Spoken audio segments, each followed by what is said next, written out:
এতদিনে তুই আমার ফোন ধরলি? এক্সকিউজ মি, রাখ তোর এক্সকিউজ মি। এক্সকিউজ মি মানে কি? হ্যাঁ, তুই আমার সাথে মেইলি কণ্ঠে কথা কেন বলতেছিস? তুই কি ভাবছিস মেয়েদের মতো করে কথা বললে আমি তোর কথা শুনতে পারবো না? এক্সকিউজ মি, আপনি কাকে ফোন করছেন? এটা রং নাম্বার। ও আচ্ছা আচ্ছা, পাওনা টাকা চাচ্ছি তাই বলে এখন রং নাম্বার হয়ে গেছে তাই না? শুনুন, আপনি যেই হন, আপনার পাশে যে বাদরটা আছে আপনার বাদরটাকে ফোনটা দিন, ফোনটা দিন, এক্ষুনি দিন। ধরো মিয়া, বললাম তো রং নাম্বার। ফোনটা তাকে দিন। আমার পাশে কেউ নেই। ও তাহলে কি শফিক এখন গায়েব হয়ে গেছে? টাকা নেওয়ার সময় তো হাতে পায়ে ধরে টাকা নিছে। আপনারা ফোনটা দেন, ওরা ফোনটা দেন বলতেছি।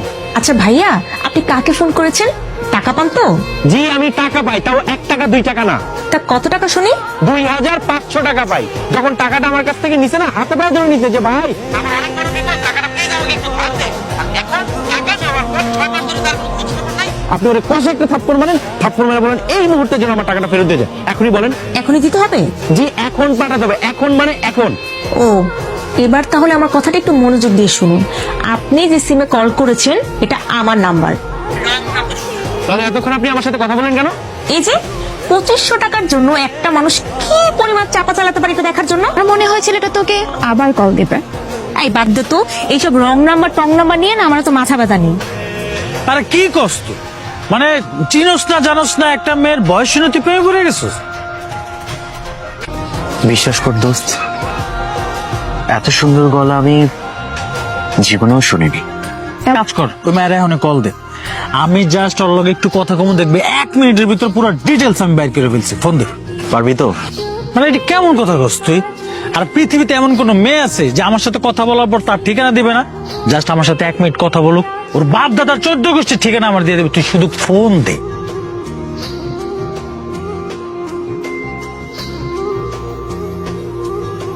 আরে এটা তো কালকে সেই নাম্বার। কালকের নাম্বার, এই ফোনটা ধর না। আরে না না, আজই আলাপ। হ্যাঁ তো ঠিক আছে, ধরতেছি। ফার্স্ট কাটতে। হ্যালো, হ্যালো আপু, কেমন আছেন? কে আপনি? আমাকে চিনতে পারলেন না? আরে কিছুদিন আগেই তো আপনি আমার সাথে দেখা করলেন, আমাকে নাম্বার দিলেন। আচ্ছা, ঢাকায় আপনার বাসাটা কোথায়? এটা রং নাম্বার, আপনি অন্য আপুকে কল করেছেন। আরে না না না না, আমি ঠিক জায়গায় কল দিছি আপু। আপনি শুধু ওই যে আমাকে যে বাসার ঠিকানাটা দিয়েছিলেন না, ওটা আমি ভুলে গেছি। আপনি একটু কষ্ট করে আবার বলবেন? তার আগে আপনি আমাকে বলেন তো, আপনি কবে ছাড়া পেলেন? এই তো গতকালকে। কোত্থেকে ছাড়া পেলাম বুঝলাম না। তারপরে থেকে কি বলতেছেন আপনি? মানে আমি পাবনা কেন যাব?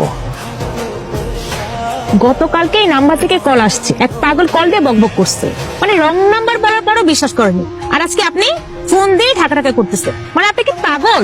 শুনুন, ভালোই ভালোই ফোনটা কেটে দিন, না হলে আপনার এই নাম্বারটা না ডাইরেক্ট থানায় চলে যাবে। ওকে ওকে আপু, কোনো অসুবিধা নেই। আপনি ভালো থাকবেন, সুস্থ থাকবেন, কিন্তু মানে ফোনটা কাটার আগে একটু বলবেন আপনার এই থানার এরিয়াটা জাস্ট কোথায়? বলার প্রয়োজন মনে করছি না, ফোন রাখ, ফালতু।